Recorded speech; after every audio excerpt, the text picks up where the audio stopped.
تو الحمدللہ کہ اللہ نے اس تیسرے عشرے میں ہمارے لیے آسانی فرما دی. اکیلے بیٹھ کے دعا کرتے تو کیا خبر قبول ہوتی نہ ہوتی. جب کئی لوگ مل کر دعا کرتے ہیں اس کا اثر ہوتا ہے. ایک بزرگ دعا مانگ رہے تھے تو فرمانے لگے دعا قبول ہو گئی. کسی نے کہا جی آپ کیسے کہہ سکتے ہیں قبول ہوئی نہیں؟ وہ کہنے لگے اچھا جتنے لوگ ہیں اگر یہ سارے کسی دنیا دار کے پاس چلے جاتے اور اس سے کہتے کہ مجھے ایک چونی دو، مجمع ایک چونی مانگنے کے لیے آیا ہے. چونی شاید نہ سمجھیں یہاں کے لوگ، جو یہاں کی کرنسی ہے، کوئی ایک نوٹ مانگے اس کا کہ بھئی ہمیں ایک نوٹ دے دو. تو یہ بتاؤ کہ وہ اتنے بڑے مجمع کو خالی بھیجے گا یا کچھ دے کے بھیجے گا؟ کہ جی چونی تو چھوٹی سی چیز ہے، وہ دے ہی دے گا. اتنے لوگ مانگنے آئے ہیں، ان کو خالی کیسے بھیجوں؟ اس نے کہا کہ اس دنیا دار بندے کا ایک چونی دینا یہ مشکل کام ہے، اللہ رب العزت کے لیے اس پورے مجمع کو بخش دینا یہ آسان کام ہے. تو اللہ تعالیٰ بھی ان کو بخشے بغیر خالی نہیں لوٹائیں گے.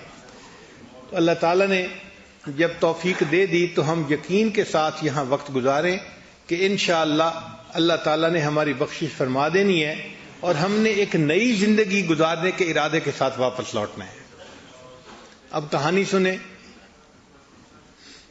کہ اللہ تعالیٰ نے جب آدم علیہ السلام کو پیدا فرمایا تو فرشتوں کو حکم دیا اسجدوا لآدم، آدم علیہ السلام کو سجدہ کرو. فسجدوا الا ابلیس، سب فرشتوں نے سجدہ کیا سوائے ابلیس کے. ابا واستکبر وکان من الکافرین، اس نے انکار کیا، تکبر کیا، سجدہ کرنے سے انکار کر دیا اور کافروں میں سے ہو گیا. جب اللہ رب العزت کا اس نے حکم نہ مانا تو رب کریم کو تو جلال آنا تھا. پوچھا ما منعک اللہ تسجد، بھئی تو نے سجدہ کیوں نہیں کیا؟ اس نے آگے سے کہا کہ انا خیر منہ، میں تو آدم علیہ السلام سے زیادہ بہتر ہوں. خلقتنی من نار وخلقتہ من طین، مجھے آپ نے آگ سے پیدا کیا اور اسے تو آپ نے مٹی سے پیدا کیا. تو مٹی میں پستی ہے اور آگ میں بلندی ہے، اس لیے میں بہتر ہوں. اب جب اس نے اللہ رب العزت کے سامنے تکبر کیا تو رب کریم کو جلال آیا، فرمایا فخرج منہا فإنک رجیم، نکل جائے اس دربار سے، تو مردود ہے. اب شیطان اللہ تعالیٰ کے دربار سے دھتکار دیا گیا، چلا جا یہاں سے، تو مردود ہے. اب اس کو پتا تھا کہ اللہ رب العزت اس وقت جلال میں ہے، تو شیطان نے اس وقت اللہ تعالیٰ سے مہلت مانگی. رب انذرنی الی یوم یبعثون، اللہ مجھے قیامت تک کے لیے مہلت دے دیجئے، عذاب کو مؤخر کر دیجئے میرے اوپر جو ہے. اللہ تعالیٰ نے فرمایا انک من المنذرین، چلو ہم نے تجھے قیامت تک مہلت دے دی. اب جب اس کو تسلی ہو گئی کہ قیامت تک مجھے مہلت مل گئی تو اس نے اپنے دل کی بھڑاس نکالی کہ اللہ آدم علیہ السلام کی وجہ سے مجھے دھتکارا گیا، میں ان کی اولاد کو بہکاؤں گا، ورغلاؤں گا. ولا تجد اکثرہم شاکرین، تو دیکھے گا ان میں سے اکثر تیرے ناشکرے ہوں گے.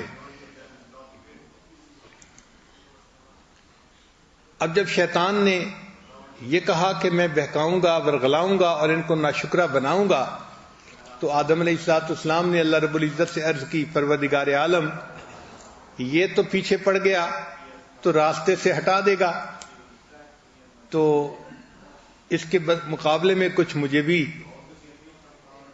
طاقت دے دیجئے.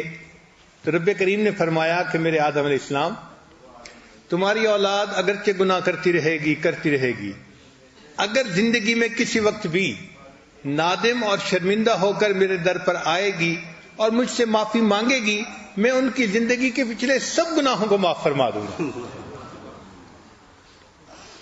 اب جب اللہ تعالیٰ نے یہ وعدہ فرما دیا تو شیطان بڑا چیخا کہ میرے تو سالوں کی محنت ضائع ہو جائے گی. اللہ تعالیٰ نے فرمایا یہ تو اب میں نے فیصلہ کر دیا. اب دیکھیں شیطان کو انسان کے مقابلے میں بڑی طاقتیں ہیں. ایک طاقت تو یہ ہے کہ وہ ہمیں دیکھتا ہے، ہم اسے نہیں دیکھتے. عجیب مقابلہ ہے نا کہ شیطان ہمیں دیکھتا ہے، ہم اسے نہیں دیکھتے. دوسری بات، ہمارے ساتھ ضروریات ہیں، کھانا پینا سونا وہ ضروریات سے فارغ ہے، نہ اس کو کھانے پینے کی ضرورت نہ اس کو سونے کی ضرورت. اس کا مطلب ہے ٹائم بھی اس کے پاس خوب فارغ ہے. پھر اس کی اولاد بھی خوب بڑھتی ہے. چنانچہ حدیث پاک میں آتا ہے کہ بعض ایسے فاسق و فاجر لوگ ہوتے ہیں کہ ان میں سے ایک ایک بندے کے ساتھ 70 شیطان لگے ہوتے ہیں. حدیث مبارکہ میں جو عورت بے پردہ اپنے گھر سے نکلتی ہے تو شیطان کا ایک جتھا، ایک لشکر، ایک گروپ اس کے پیچھے چلتا ہے اور وہ اس کے ذریعے سے مردوں کو بہکاتا ہے. تو دیکھو، ایک کے ساتھ ایک شیطان نہیں ہے، ایک کے ساتھ کئی شیطان. تو کام مشکل ہو گیا نا کہ ان کو ہم نہیں دیکھ سکتے اور تعداد بھی ان کی زیادہ، اور وہ ہر وقت بہکانے ہی کے کام میں لگے ہوئے ہیں. تو اس کے پاس طاقت بہت تھی، مگر اللہ تعالیٰ نے اپنے بندوں پر احسان فرمایا اور بندوں کو ایک ایسی نعمت عطا فرما دی کہ میرے بندو، اگر تم اپنے گناہوں پہ نادم اور شرمندہ ہوگے تو الندم توبتن، تمہارا گناہوں پہ نادم اور شرمندہ ہونا ہم اس کو بھی توبہ کے طور پہ قبول فرما لیں گے. بندہ کئی دفعہ غلطی کرتا ہے نا اور بعد میں کہتا ہے یار میں نے برا کیا، مجھے ایسا نہیں کرنا چاہیے تھا. یہ الفاظ جو ہے نا، مجھے ایسے نہیں کرنا چاہیے تھا، میں نے برا کیا، میں آئندہ ایسا نہیں کروں گا، اسی کو ندامت کہتے ہیں. یہ ندامت کی وجہ سے وہ کہہ رہا ہوتا ہے اور اس پر اللہ تعالیٰ اس بندے کے گناہوں کو معاف کر دیتے ہیں. اور بلکہ ایسے معاف کرتے ہیں کہ پیچھے کوئی گناہ بچتا ہی نہیں.